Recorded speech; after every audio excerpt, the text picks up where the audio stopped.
You've been listening to the podcast, The New Author, Uncle Meshorn, I'm Not Your Black, from Louisville, Kentucky. This conversation, the family.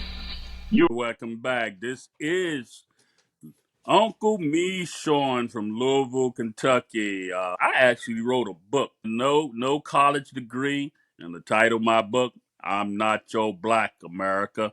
And a lot of people have been coming to me, Meshorn, what that book is all about. I said, read my book. I didn't write it for me to tell you all about it. I wrote it so you can read it. Okay. So I just want to go ahead and let that be known. I am excited about this opportunity to be here with my longtime friend. I peeped him when he was in the operating room when he first came into the. We're both surgical technologists, okay? I am from the descendants of American slave, Negro, Black, and African American persuasion. And Sean is from the American European. And what I liked about this brother, we were working together because I was training him to get him prepared to come working at the university hospital. I really appreciate Sean Burton being the person that he was and the person that he represented. And then I had my own show, okay, that was called The Focus Show. I was doing this show. Of course, the show had a lot of the brothers, okay, that was coming on with all their flavor. And I had Sean. I said, Sean, hey, man, I want you to listen to my show. And everything. So he listened to the show a few times. But prior to Sean, I actually had many of my other European male friends listening to my show. And I used to come back and say, hey, man, when y'all going to get on the show? They used to say, nah, dude, man, I'm not coming to your show, man. It's too much black testosterone on there, man. Those guys, man, I don't want to come on the show and be mistreated. And so I was like, oh man, what's up? So I talked to Sean about it, and he like, I'm in, dude. I'm coming. He was the example of what I had been looking for, the opportunity where I believe we need to not be uncomfortable talking to one another and having that dialogue. What's up, Sean? Welcome to the conversation dot family. Welcome to the family, brother. How you doing, dude? What's going on, Meshorn? Thanks for having me on. I've been wanting to get back into broadcasting and doing some podcasting and stuff because I got some. Now, I told you this is going to be unfiltered, so you might have to bleep some of my language out today, but. Nah, bro, this is a grown ass man show, all right? This is Grown ass man. okay. And that don't I'm a take grown nothing ass away. man. So, first of all, for anyone who doesn't know, tell people who you are and where you come from, man. I'm Sean. I go by Sean Burton I pay homage to my dad, Burton Saunders. I was born on his birthday. He's a musician as well. I've been playing drums well over 35 years. I've been touring bands. I've been in studio. I've composed music. I've done tons of things since about 2005. I've been producing film and television and different podcasts, also like talk shows as well. I did a thing for a long time called Ville TV Live, and we just focused strictly on local entertainment, music videos, events going on around town, whatever like was going on in the area. I was going to be there in some form of a film crew and talking about how great everything is. Recently, I've been doing a show called Cooking Kentucky. I wasn't born in Kentucky, all right? I was born in Washington. He was in the Secret Service. I lived in Michigan, young part of my life, New York. And then I was in Ashland, Kentucky from like middle school all the way up until I graduated, and I joined the military out of there. You joined the military? What year did you join the military? 1996 is when 13 May 96 is when I left for Fort Knox, Kentucky for my OSET training. One station unit training. I was there for 16 weeks. It was hell. But you know what? That's why I wear them every day, to remember the legacy and my brothers and sisters who did not come home. Yeah, appreciate it. You see me got my hat on, right? That's what I'm saying. Wear it everywhere I go. Let's face it, they're kids that are still in the Army or still in the military in general. It's just a way to let them know, hey, little brothers and sisters, man, I love you guys. Thank you for what you do. So it's me thanking them because I left. I should have stayed. So how did you become a surgical tech? I'm gonna move this on. How did you come about being a surgical technologist, man? I went on the GI Bill. I went to Brown Mackey College. I know I wanted to do something in the medical field. I've been in the medical field since I was like 15 when I first became a lifeguard. They said, Right. well, have you ever heard of surgical technologists? I went, what is that? You're in the operating room and you do this, you do that. Still had no understanding of it, but thought to myself, you know what? Cool. I'll do it. So I went through the 2-year program. And when I got to my externship, I'll never forget this. At a great hospital locally here in Louisville,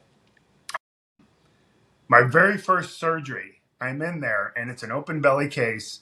And the doctor grabs my hand and puts it in the belly and says, here, hold this. And I remember the first thought in my mind was, okay, it's pretty damn cool.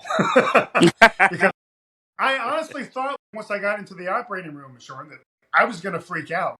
I can handle blood and guts. I've been doing EMS for so long. But I was like, now we're talking about like internal organs. I don't know if I Right. could handle that. But after the first one is done, I felt nothing about it. I just knew that what I was doing, the adrenaline takes over. And I think you understand what I mean when I say that. Yes. Yeah. Oh, most definitely. Most definitely.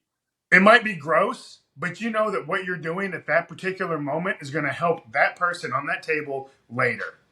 Yes. And that's very rewarding. I'm a traveling surgical technologist now, thanks to the mentorship, Meshorn, and many other people. I'd like to give a shout out to Neil Pablo. He was a major mentor when I Oh, was actually yeah. doing my externship.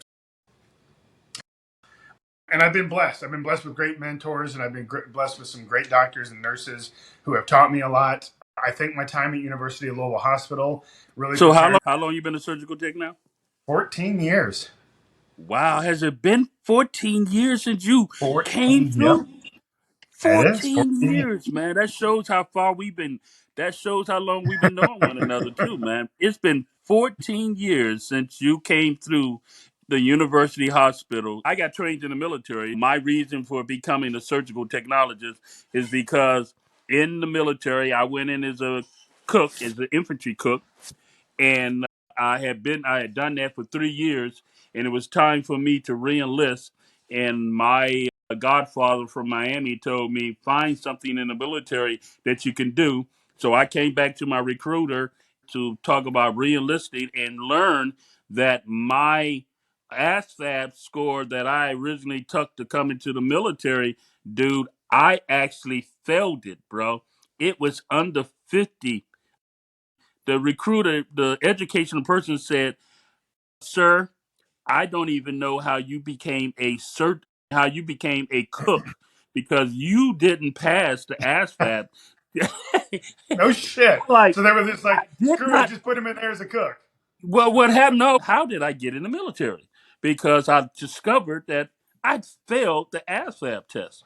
Come to find out that my mother convinced the recruiter to allow me in because I had did not graduate from school and decided that I needed to be put in. And she said, "Do not put my baby in combat arms unit over."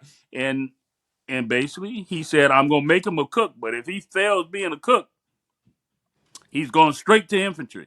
But I want to jump to the part the first time that I was in the operating room. The very first time I was in the operating room, the first surgery that I saw, Sean, you're gonna laugh. Remember what I said was motivating me. I taught for all of you, that don't understand, when I I know what. say a total vaginal hysterectomy, Blech. total I knew where you were going. Like I knew exactly where you were going.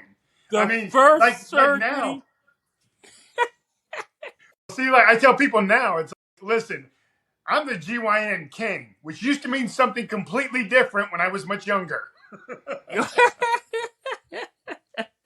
And I do know what you mean. And I'm surprised. You GYN, where I'm neuro and vascular king. I'm the knee. I get you are the GYN king. Oh my God.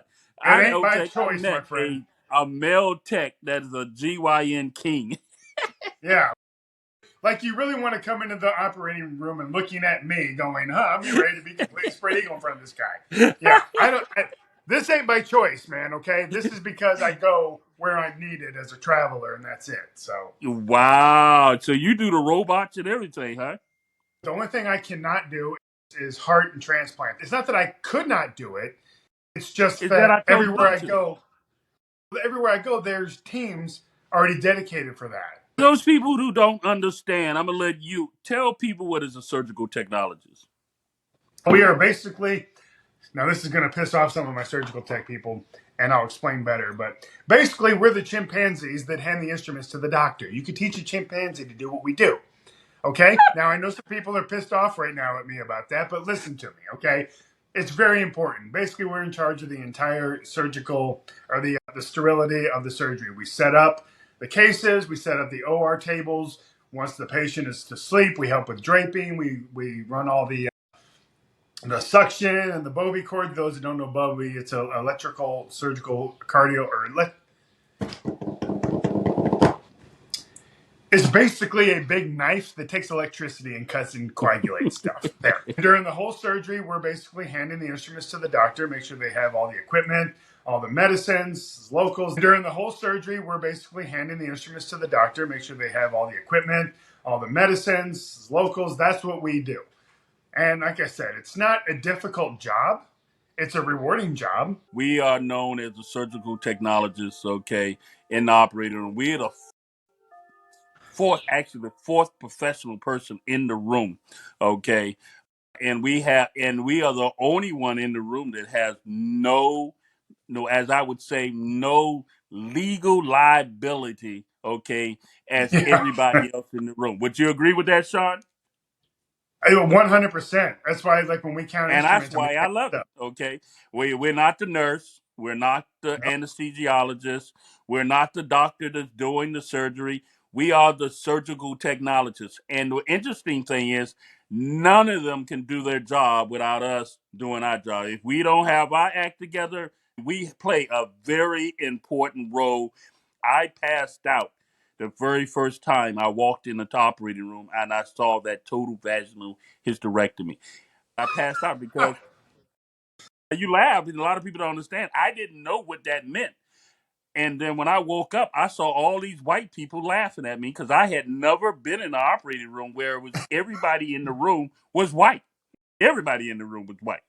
And so I was overwhelmed from a kid that come from the environment that I come from Miami, working in the cook as a cook, where that's mostly all brothers or everybody brothers, everybody look like me. Explain to people why people pass out when they come into the operating room.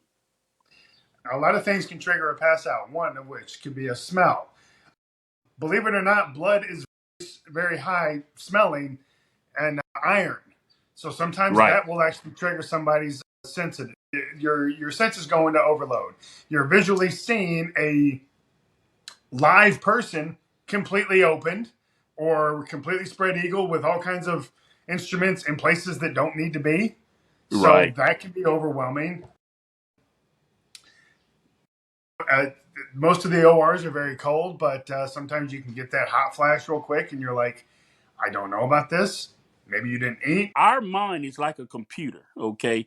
And the first time we see something or have not had an experience, it has to process it. The blood start rushing up,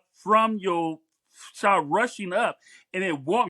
You feel the warm sensation coming up and everything, Yeah. and its blood is overflowing the brain. Okay, and what happens is that our mind is not able to compute or understand what it is we're seeing. One of the biggest things I've told you, and you handled it, is that do not allow these doctors to intimidate you. You're nobody's walk on. They don't get to bully you, mistreat you, talk to you crazy and everything just because they're doctors and nurses. They still must treat you with the dignity and the respect as you are deserving to be treated. You walk in your privileged position very good. And when I say privilege, you're privileged because of the color of your skin, brother. You can walk into places and you can walk in an environment where I can't walk in that environment and just walk in it that way. But what I picked up about, you don't abuse it. Is that fair enough, Sean? I don't believe in white privilege. Never have, never will. Again, this is just something we probably don't see eye to eye on, and that's fine. Now, there's a different position in my life that, like, true story, I was working in a hospital, and this guy was a cardiac surgeon. I'm not going to say his name, but he was so degrading to me in the OR that I slammed a tool down on the back table and I looked at him, put my foot and said, you speak that way to me one more time and I'm going to take your old ass out in that parking lot and whip the shit out of you. I said, you don't think I'll do it? I said, try me. I'm not that guy. See what I did there, Meshorn? I'm not that guy. Try me. But that's only happened once in my career. That's not like a regular, I don't threaten to beat up doctors all the time. Most of the time I'm just like, that's all you got? Go away. Okay, sure thing. But I think that's where walking into that position, it's more of where I'm confident in what I can do, but I also know my downfalls. I know what I'm not capable of. I had a similar situation. You know the name Dr. Nazar? I do. Doctor, before you even came on board and everything, I was working. Dr. Nazar was a terrorist over at the hospital when he first arrived here. I use the word terrorist. He used to terrorize people and everything. And Dr. Nazar and I had that similar situation that you just said. People, they were not giving me lunch. They were not giving me breaks and everything. And I was like, but they didn't know prior to me getting there, I had already been through so much bullcrap that I didn't want to become the racist guy complaining. Dr. Nazar tried to speak to me and talk to me in a manner as you just spoke that you're one of your dogs. And I did the similar thing. We was behind a microscope, brother. Microscope. Okay? Yeah. In the brain, okay?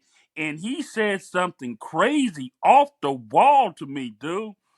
I came from behind that microscope, put my hands on the mayo. I didn't want nobody else to hear this but me and him. And I said, Dr. Nazar, look at me. I said, I'm going to tell you something, Dr. Nazar. If you speak to me like that one more time, I will whip your ass. I said, I will whip your ass. We would go to the party. I will whip your ass. I am not that guy, bro. I'm not that all guy. I did, I looked. It was just me and him. I did anesthesia didn't hear it. The nurse didn't hear it. I said it to him, and I looked him in his face. He looked at me because there was no going back to the microscope until I got an acknowledgement. He looked at me and he said, "I apologize." I said, "Okay, let's move And forward." and that's all that should ever be. And that's what Yeah, I and always that's like all. And about. I never done that with no one else. Okay, it was just that Yeah. one time. Similar to you, I didn't realize until just hearing you said that you, even though we come from different walks, I was basing you being able to walk into that environment as the color of your skin as being your, but you had already had to be proved. But Sean, I have to admit, my brother, your previous walk has caused you to be the person that you are, because the fact of the matter is your military training made you realize that you needed respect regardless of what they might have thought about. Isn't that interesting? We had the same experience and everything from different perspectives. Ain't that deep? You've been listening to the podcast, The New Author, Uncle Meshorn, I'm Not Your Black, from Louisville, Kentucky. This conversation, the family. You're my family.